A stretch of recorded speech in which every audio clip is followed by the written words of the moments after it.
La lucha que el gobierno de México ha desplegado en su territorio contra las organizaciones delincuenciales dedicadas al tráfico de drogas ha tenido como una de sus muchas consecuencias la intensificación de la actividad de estas organizaciones en América Central, hecho que ha afectado de manera sensible a países como Guatemala, Belice, Honduras, Nicaragua, Costa Rica, Panamá y El Salvador.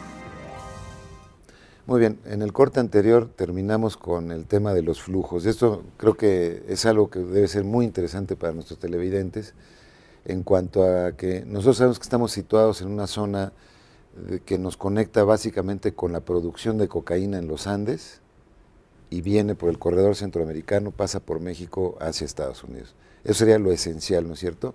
Pero también tenemos el tema de anfetaminas y metanfetaminas de producción local y algo de marihuana, que pues esto realmente no sé qué tanto impacte, porque en Estados Unidos hay hasta concursos de quién produjo la mata más alta en California y cosas de estas. Esa parte no lo sé bien. Pero sería interesante ver cómo están los flujos globales. Entiendo que cada vez sale más del norte de América del Sur hacia Europa vía África, que el triángulo famoso de Afganistán, Pakistán, que producen otro tipo de drogas bien distintas a las de la zona de Turquía.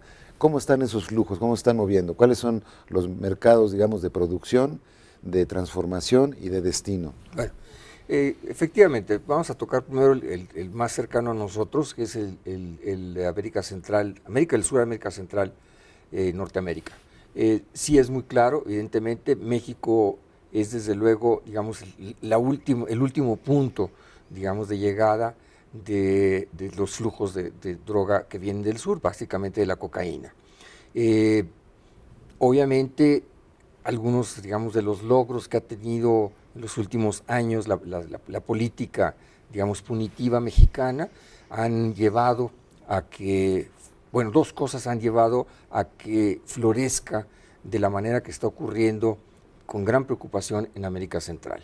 Uno, desde luego, que Estados Unidos en los 80s cambió muy claramente las rutas que eran por el Caribe rumbo a Miami, vía algunas de las islas del Caribe, lo cambió, lo logró sellar prácticamente, y esto lleva el flujo básicamente Tijuana, hacia México, ¿no? Al otro lado. hacia México, y desde luego cuando México empieza a regular con cierto éxito ciertas operaciones, ¿verdad? Empiezan a operar los propios cárteles mexicanos y colombianos a través de América Central, ¿no? Es decir, y eso es lo que en los últimos 3 años hemos visto crecer exponencialmente. Pero digamos, quienes se adueñan del negocio son mexicanos. Y colombianos, desde luego, es decir, desde luego es una combinación, una asociación evidentemente perversa, digamos, en la cual operan las dos nacionalidades.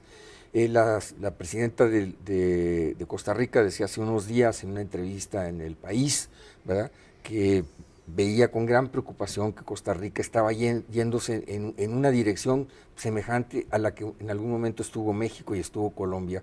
De ese tamaño es el conflicto que se tiene. Muy preocupante. Yo lo subrayo, sobre todo como mexicano, continuamente en la Junta, continuamente ante interlocutores como Interpol, etcétera, etcétera, porque nosotros, y por cierto, nos tocó coincidir en la Secretaría de Relaciones Exteriores, Enrique, México participó junto con Estados Unidos en el proceso de paz de Centroamérica.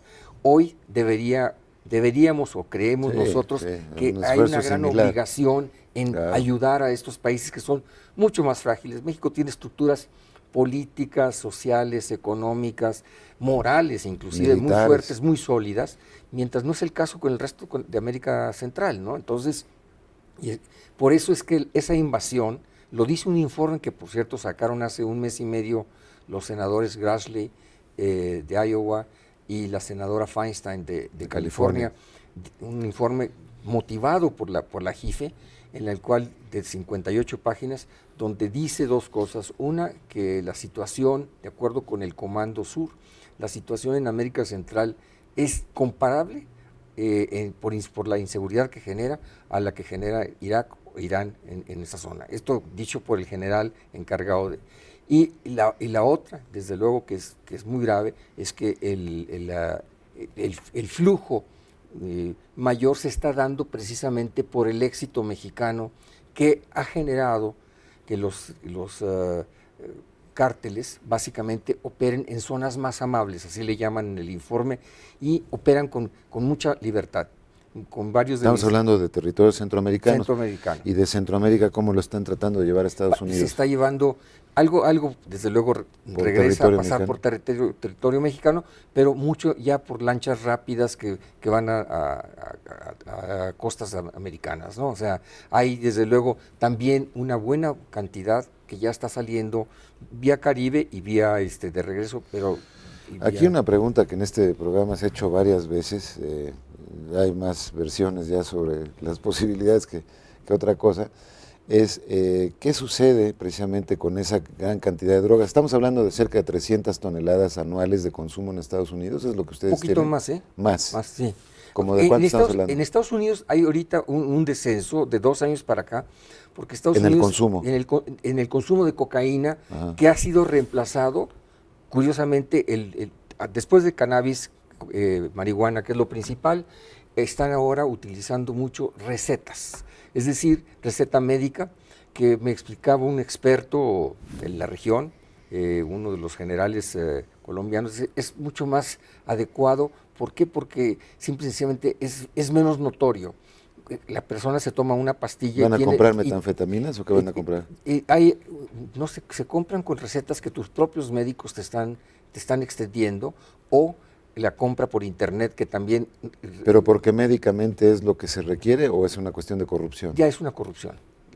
A pesar de que siempre pensamos, ¿verdad?, que en Estados Unidos no se dicen mentiras o que no hay corrupción. Sí, sí existe. Y es más, JIFE está tratando de regular la venta por internet, que es algo que realmente estamos tratando mundialmente, no solamente en la región. Entonces, ha dejado de ser la cocaína el primer lugar de consumo después de cannabis, y eso ha obligado a que muchos de estos flujos se estén regresando a los productores en Colombia, y para salir precisamente, como tú decías, en una ruta que va por el Caribe hacia España o hacia África Occidental. Entonces, digamos, el descenso de consumo de cocaína en Estados Unidos está haciendo que los excedentes colombianos, peruanos, bolivianos, empiecen a irse más hacia Europa. Por eso el crecimiento de consumo de cocaína en Europa ha sido exponencial también en los últimos 4 años, muy vinculado a que en Estados Unidos ha bajado. Y la compensación se está haciendo con pastillas de algún tipo. En Estados Unidos. En Estados Unidos. Sí, efectivamente,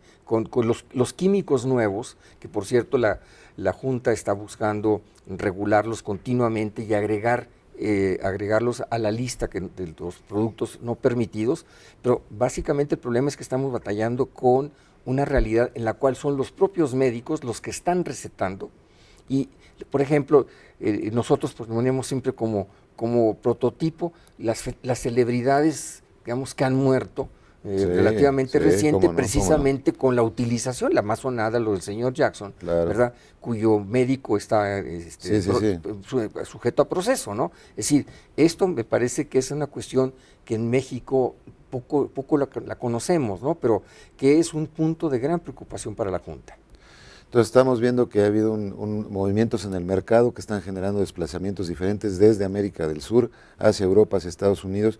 Podríamos pensar en que esta disminución en el consumo de cocaína en Estados Unidos va a tener un efecto favorable en el mediano plazo para la situación de seguridad en México, es decir, en la medida en que los flujos ya no sean tan abundantes. Bueno, lo que pasa es que hay otros flujos, porque por ejemplo, México está exportando heroína. ¿Por qué? Porque el mercado de heroína en Estados Unidos antes se atendía por parte de Colombia, y ahí los colombianos han tenido un cierto éxito, y México ha asumido, digamos, el abastecimiento. Como sabemos, en la zona de la Sierra Madre se siembra mucho la amapola. El consumo de heroína es muy menor a lo que es el consumo de cocaína en Estados Unidos, ¿no? Pero sin embargo, ha crecido, y hay una heroína de gran sofisticación, que no es la heroína, digamos, más en bruto, que es muy socorrida en ciertos circuitos, digamos, de clase alta, que son las que lo están consumiendo. Bueno, pues no terminamos el resto del mundo, ahorita vamos a entrar en ello, vamos a hacer un pequeño corte y continuamos con la parte asiática, que creo que es muy importante, y algún otro tema que creo que vale la pena comentar. Regresamos con el embajador Montaño. La heroína es una droga semisintética derivada de la morfina que a su vez es extraída de la planta conocida como adormidera u opio. Fue sintetizada por primera vez a finales del siglo XIX y aunque surgió con fines medicinales, en la actualidad su uso se encuentra altamente restringido por tratarse de una droga de abuso. La heroína se clasifica dentro del grupo de sustancias depresoras del sistema nervioso central y tiene la particularidad de producir una dependencia física y psicológica acelerada al punto que es considerada una de las drogas más adictivas de cuantas existen en el planeta.